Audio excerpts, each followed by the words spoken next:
Dentro de todo este esquema de empresas, gobiernos, situaciones en general, hay un actor ahí en el medio que es el consumidor, ¿no? El consumidor, nosotros lo vemos que está dentro de este proceso del cambio del paradigma del transporte, lo vemos un poco alejado, confundido. Vemos que muchas veces no tiene muchas veces las respuestas a muchas preguntas que se hacen y lo vemos ahí flotando en el ambiente como un actor que muchas veces no se tiene en cuenta. Nosotros de nuestra empresa lo vemos un poco a lo mejor más porque estamos focalizados en el tema de servicios hacia ese usuario. Y si bien todos lo tienen previsto, nosotros estamos tratando de armar servicios ad hoc en cada una de las circunstancias. ¿Cómo lo ven ustedes al usuario de esta nueva movilidad desde la utilización de un patinete hasta un vehículo de última milla, ¿no? Vamos a ver.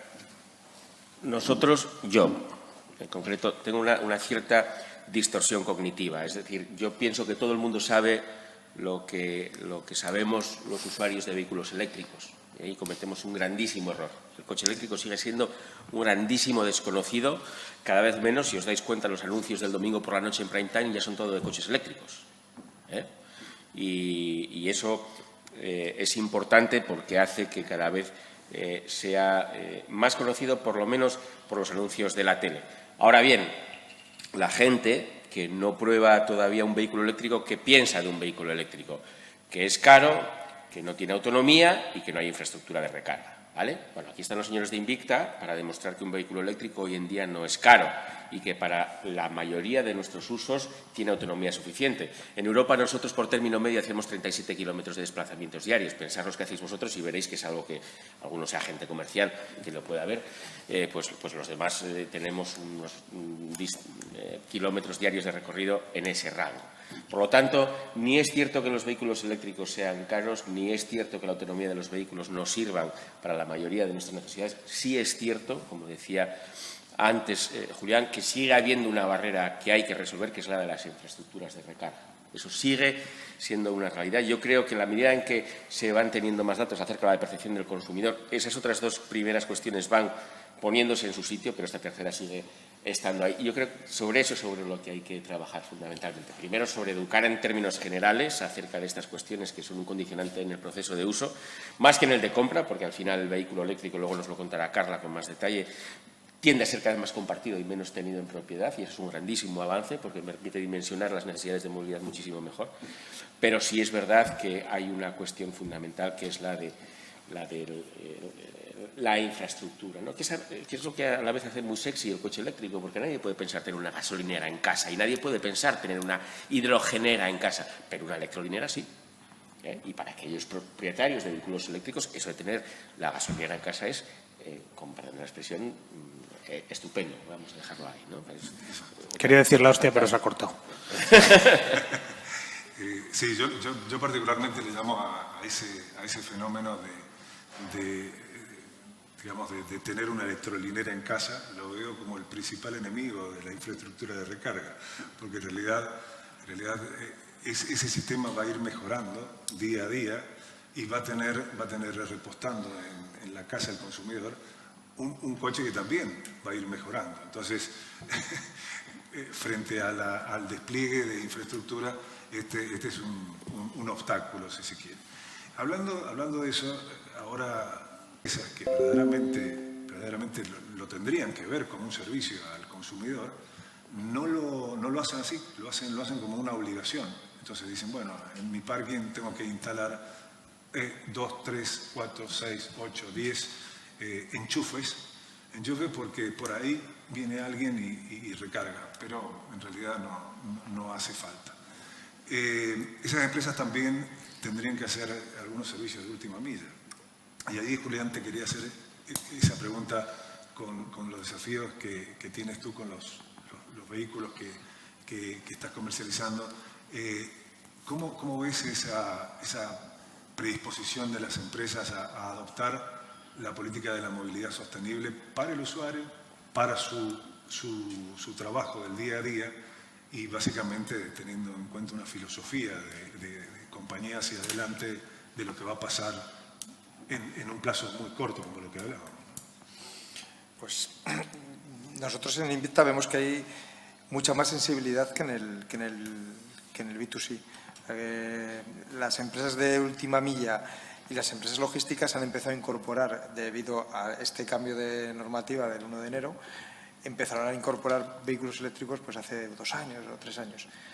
Una vez que les han puesto en marcha, lo han usado y ven el coste que les supone la factura de consumo de energía, están como locos y están acelerando el cambio de flota.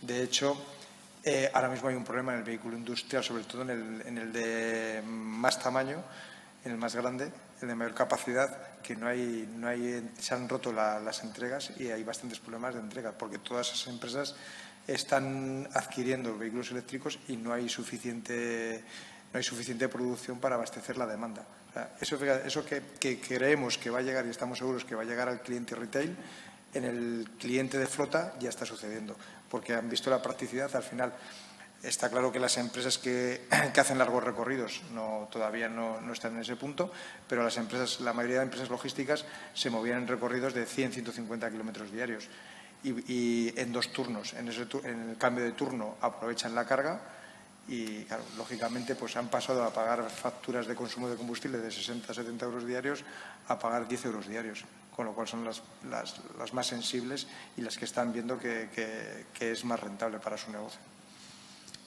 Hay un tema que también lo tratamos acá, que es el tema de la zona de bajas emisiones. Y en la zona de bajas emisiones yo quería hacerle una pregunta a Jesús. El ciudadano que sabe que tiene que restringir su movimiento o su acceso a la ciudad, ¿cómo ve este tipo de reglamentaciones? ¿Qué se imagina? ¿Cuál es el escenario que se imagina, por ejemplo, en los aparcamientos que hay en el centro de las ciudades y demás? ¿Cuál es la percepción que tienes tú respecto a ese tema?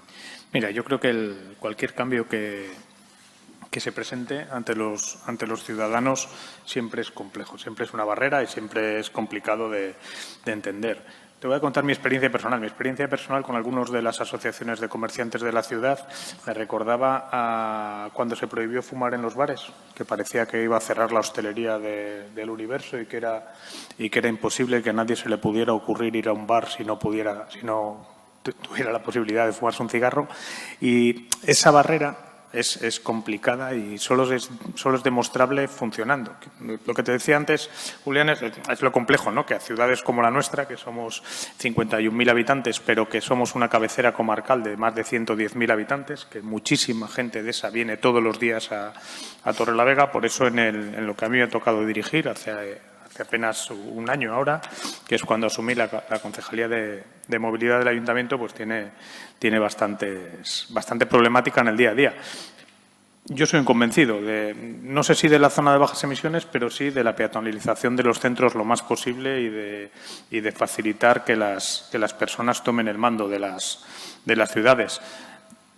Todos los grandes proyectos del ayuntamiento a día de hoy, o la inmensa mayoría de los proyectos del ayuntamiento a día de hoy, tienen 2 patas. Una, la movilidad, porque viene todo el tema de los PRTR de Europa, vienen muy asociados a todo lo que es la movilidad sostenible y la digitalización, que también me toca llevarla a mí en el ayuntamiento casualmente, pues nos está produciendo que es un empuje, ¿no? Estamos ahora mismo en grandes proyectos, en parking disuasorios, en el establecimiento de la zona de bajas emisiones. Hemos puesto como dijo el alcalde antes, las bicicletas de uso compartido. Tenemos el servicio en el ayuntamiento propiamente. Nuestros funcionarios y varios concejales usan el coche de uso compartido de Guppy, que ganó el concurso municipal durante todos los días. días. Eso nos está permitiendo quitar flota de combustión e incluso ahorrar costes. Seguramente que otros ayuntamientos replican la fórmula e incluso vemos cómo esas infraestructuras de recarga, el ayuntamiento, te voy a poner un caso real y de una pequeña ciudad como la nuestra. Pusimos 8 cargadores eléctricos municipales en el cual el ayuntamiento compra la energía y la vende al mismo precio, con lo que no tenemos beneficio, pero solo pusimos 4 aparcamientos, porque realmente no sabíamos cómo iba a funcionar. En 6 meses hemos tenido que repintar los otros 4 porque realmente la demanda de uso ha crecido inestimablemente en los últimos tiempos. Y también es cierto que empresas de energía, pues sí, con empresas privadas pues van poniendo sus cargadores. Yo creo que esto no hay quien lo pare. No sé si todo el mundo, no todo el mundo va a poder tener una electrolinera en casa. Eso es claro, sobre todo aquellos que viven en grandes parkings o que no tienen propiamente garaje. Y sí que es cierto también que tenemos que poner todas las facilidades del mundo para que desde la Administración seamos capaces, con la dificultad que tiene, para que estos cargadores se vayan instalando.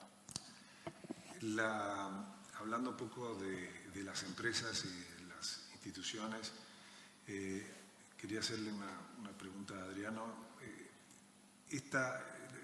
Las empresas están hoy trabajando con las administraciones para vencer las barreras estas de las reglamentaciones y demás. ¿Qué resultados están obteniendo? ¿Están obteniendo un resultado positivo? ¿Están avanzando? ¿Sigue siendo un problema en planteos, por ejemplo, lo que hablaba recién Julián, de decir, bueno, se instala un puesto de recarga rápida en una autopista y se soluciona el problema haciendo y luego dicen no lo podemos instalar porque hay muchas reglamentaciones, hay muchos escollos y demás? ¿Cómo va ese proceso? Va lento. La cantidad de puntos de recarga de acceso público que tenemos hoy en día instalado en este país puede estar en torno a los 15.000 puntos de recarga. Además, el 80% de los cuales son en alterna y están en lugares de destino, entiéndase, restaurantes, malls, etcétera. Es decir, que solo un 20% están instalados con altas capacidades y en sitios como las estaciones de servicio. En un sitio público, depende de quién sea el propietario del suelo, los trámites pueden ir más o menos lentos. Ya no digo más o menos rápidos, porque rápidos no suelen ir nunca. Más o menos lentos. Se han buscado fórmulas como la reserva de dominio para intentar facilitar esa instalación, pero eso funciona única y exclusivamente en determinadas ocasiones, como la instalación que quieras poner en marcha se ve afectada por carreteras, no tiene nada que ver con otra instalación que no esté afectada en esa misma tipología de cargador. Luego tenemos que gestionar 3 administraciones distintas, la central, la autonómica y la municipal. Yo vivo en Asturias, te puedo asegurar que la experiencia de un usuario de un vehículo eléctrico en Gijón no se parece en nada a la de Oviedo ni a la de Avilés.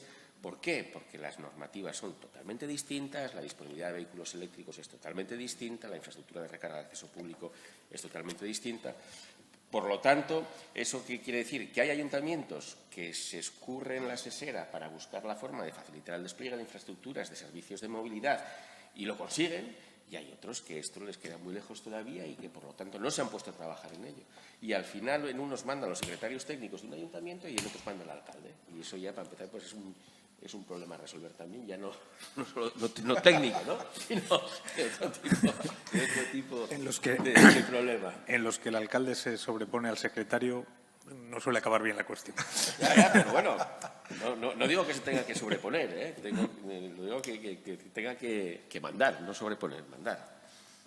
Durante la pandemia vimos que se cambiaron muchos hábitos, y se cambió, por supuesto, también el hábito de la movilidad. dentro de ese proceso.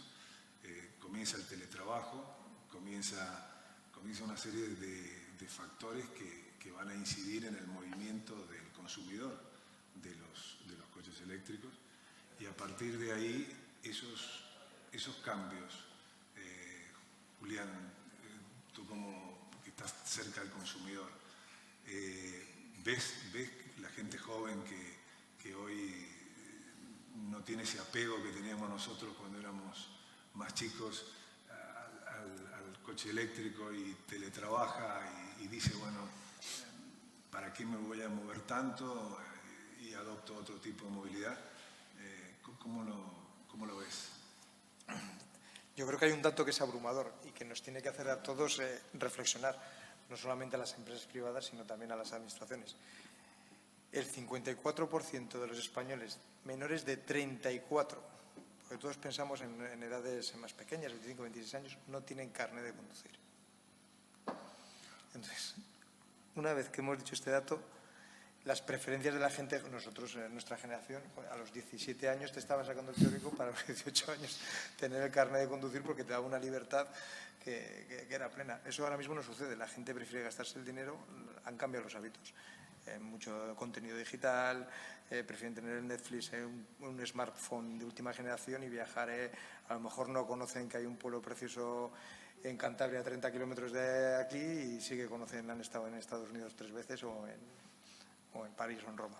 Entonces, tenemos que pensar que la gente joven, la gente que estamos al mando de las administraciones y de las empresas privadas, que ha cambiado. Y tenemos que ofrecer esos productos y acercar esa movilidad a esas personas que les han cambiado los gustos y el poder adquisitivo que teníamos nosotros es diferente al poder adquisitivo que tienen ahora. Entonces, por eso yo creo que la nueva movilidad y la movilidad verde va a acercar, va a hacer convivir y ayudar a estas personas que tienen otros gustos, que la movilidad de ICE, la movilidad de combustión, era inaccesible para estas personas. Ahora mismo pues, puedes tener un patinete.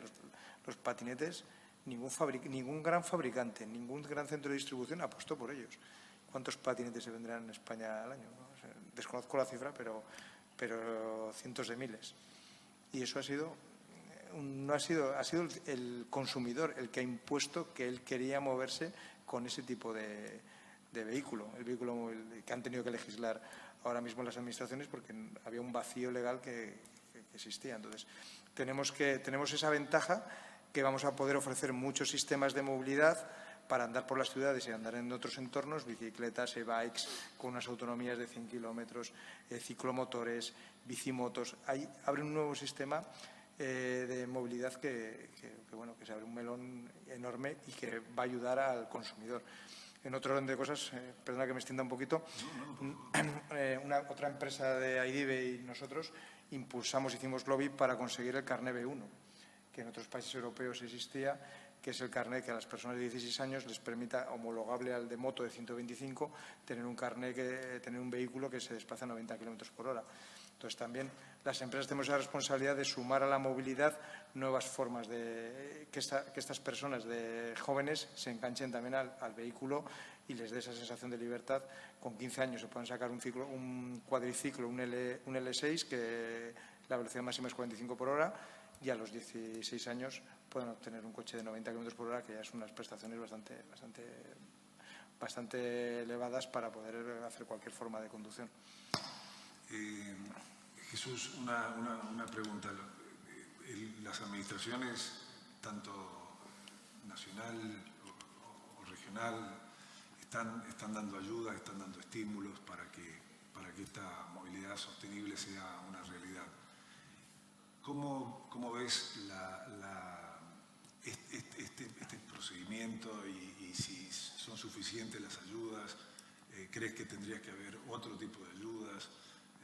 ¿Cómo lo ves desde ese punto de vista? Bueno, yo creo que se está trabajando en ello, que la movilidad está cambiando. Yo lo que conozco es la ciudad de Torlavega, y os voy a dar un dato.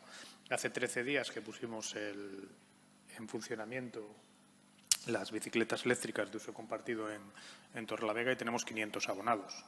Eso quiere decir que la gente demanda otro tipo de servicios para circular por la ciudad, teniendo en cuenta que llevamos los únicos 3 días que ha llovido en Cantabria en este año han sido en estos 13 días. O sea que todavía incluso tendríamos alguno más porque la gente se anima más cuando hace buen tiempo. Eso está claro. Desde luego, desde las administraciones, apoyar el cambio en movilidad es inexcusable. O sea, no se puede remar para otro sitio que para donde va el viento, ¿no? Pero a nivel nacional, a nivel regional, yo creo que se están dando ayudas. No sé si se podrían dar más. Pero mira, yo, por ejemplo, a nivel local, en lo que tenemos competencia, yo el año pasado tenía preparada para sacar a los ciudadanos de Torlavega una ayuda para comprar bicicletas eléctricas.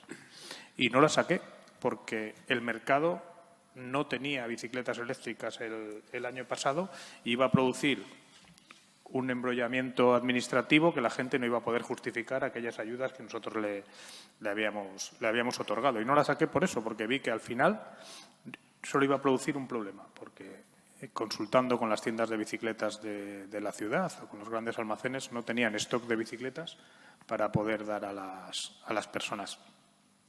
Siempre se puede ayudar más, pero los fondos son finitos. Lo que hay que tener es la capacidad de ver hacia dónde tienen que ir ese tipo de ayudas. Y, bueno, no voy a hacer yo política aquí, pero en España hemos estado muchos años que no se veía hacia dónde se iba, sobre todo el sol. ¿Me dejas hacer un inciso, por favor? Acerca de las ayudas, como bien decía Jesús, el otro día se publicó un informe por Pricewaterhouse hablando de cómo estaba España en términos generales entre 6 países europeos en el ámbito de la movilidad, y en términos generales estamos los últimos. Son 6. O sea, está Holanda, está Alemania, está el Reino Unido, está Italia y está Noruega. Pero una de las cosas que destacaba ese informe, cuando veías los distintos cortes por los que se hacía ese análisis, era el tema de las ayudas. Y decía que España tenía un programa de ayudas muy bueno, ¿vale? Es curioso porque yo no creo que eso sea así en realidad. Es un programa de ayudas muy bueno al consumo, es decir, a la compra de vehículos eléctricos y a la instalación de puntos de recarga. Por eso tenemos el Plan MOVES, que son 400 millones de euros, que es de la marinera. Ahora bien, si nos vamos a los 24.000 millones del PERTE, que es el dinero que se ha liberado para industrializar este país en la movilidad eléctrica, ha sido un fracaso total. No se han consumido de esos 24.000 millones de euros ni el 25%. O sea que a veces somos un poco olvidadizos con este tipo de cosas, ¿no? Está muy bien el estímulo al consumo, pero a la inversión, al desarrollo industrial, tecnológico, etcétera, ahí, vamos, estamos haciéndolo francamente mal. Y es una lástima, porque tenemos una cantidad de dinero que no lo tiene ningún otro país para desarrollar la tecnología del vehículo eléctrico en España. ¿Y el mercado frente a eso cómo se comporta? Bueno, pues mira, si no podemos fabricar coches aquí, los traemos de fuera. Así se comporta el mercado. Y encontramos soluciones que se adaptan como un guante y luego nos escandalizamos porque las ventas de vehículos eléctricos fabricados fuera de este continente siguen creciendo exponencialmente y cada vez más y Europa está perdiendo la carrera en la industrialización del vehículo eléctrico. ¿Esto se soluciona cómo se soluciona? ¿Con un ámbito de cooperación entre las empresas? ¿Con una globalización de las empresas? A ver, yo creo que siendo muy sensible con los gustos del consumidor. ¿Qué busca el consumidor? Un vehículo cuya relación calidad-precio se adapte a sus necesidades, que es lo que están haciendo algunos empresarios y algunos fabricantes, por desgracia muy pocos ubicados en Europa. Ese es el gran problema que nosotros tenemos en Europa, que somos incapaces de satisfacer esa necesidad. El desarrollo tecnológico, lo que hace a los vehículos y la posibilidad de adquirir esas tecnologías. ¿Cómo lo ves, Julián, desde tu punto de vista? Es que es un melón, a saber, un melón difícil. Sí. En el momento que competir con, vamos a poner nombre y apellidos, ¿no? Competir con China es complicadísimo porque al final no deja de ser un país que las empresas están participadas por el gobierno. Y si el gobierno tiene un interés determinado en desarrollar una tecnología y un producto, pues tiene. Cuando aquí los fabricantes dependen de la inversión privada para hacer el mismo desarrollo.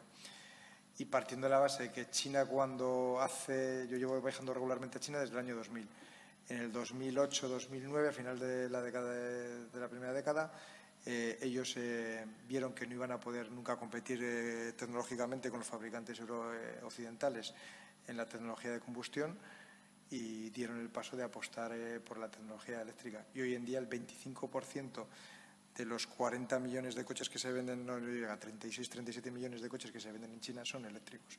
Y llevan muchos años, nos llevan muchos años de ventaja. Y encima tuvieron la visión estratégica como país de comprar las minas que producen el material que se basa en el vehículo eléctrico en Sudamérica y África, casi comprarlas en el 75%.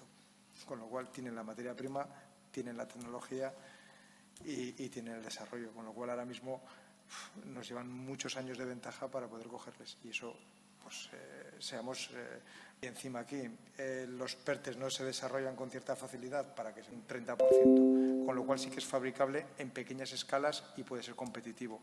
Y yo creo que ahí es donde tenemos que pivotar Europa, porque ahí sí que vamos a poder ser competitivos. Porque la carrera de la gran fabricación, para mí la hemos perdido.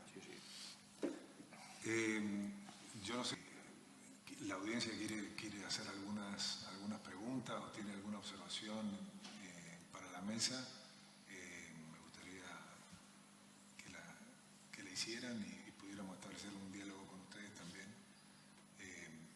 sobre estos temas que básicamente entiendo que son como pusimos a este primer panel, que es el de los retos, ¿no? Es decir, tratar de avanzar sobre estos grandes inconvenientes que se presentan, como todos los desarrollos de los grandes temas, ¿no? Pero bueno, no sé si hay alguna pregunta.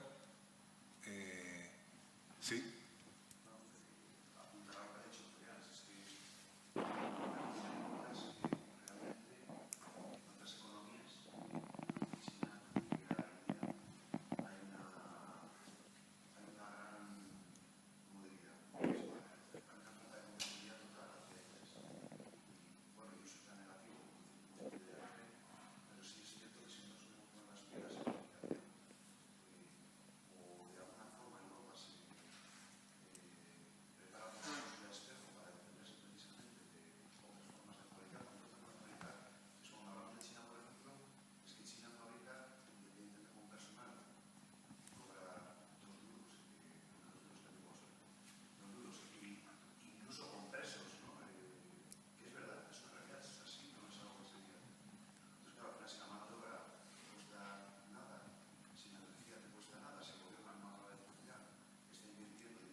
Adriano.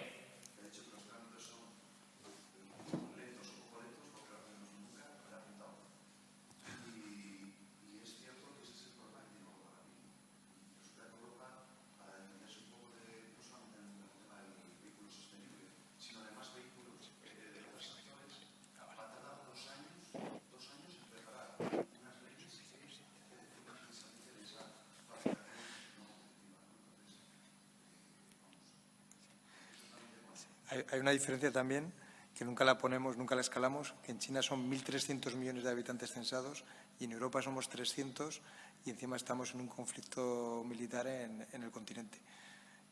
Que eso también pesa, que al final... Sí.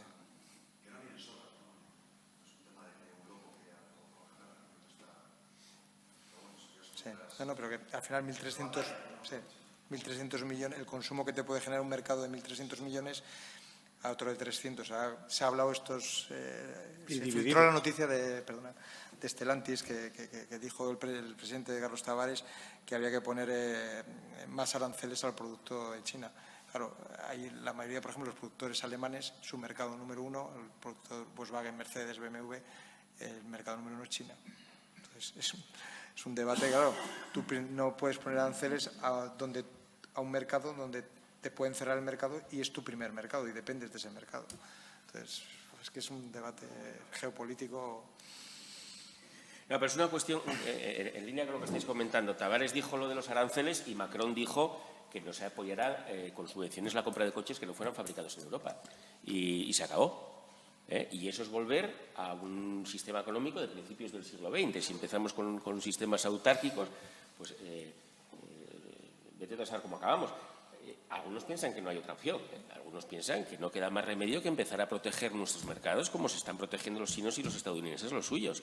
Pero eso de que te den el mismo dinero para comprarte un coche fabricado en China que uno fabricado en Valladolid, bueno, pues a alguno puede darle que pensar. Y yo lo entiendo. No sé si lo comparto o no, pero yo lo entiendo. Yo también. Sí, sí.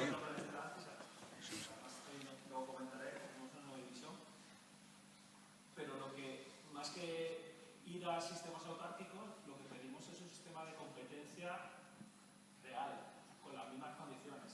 Si se fabrican los coches aquí, con una serie de restricciones ecológicas que no se tienen en otros sitios, habrá que buscar mecanismos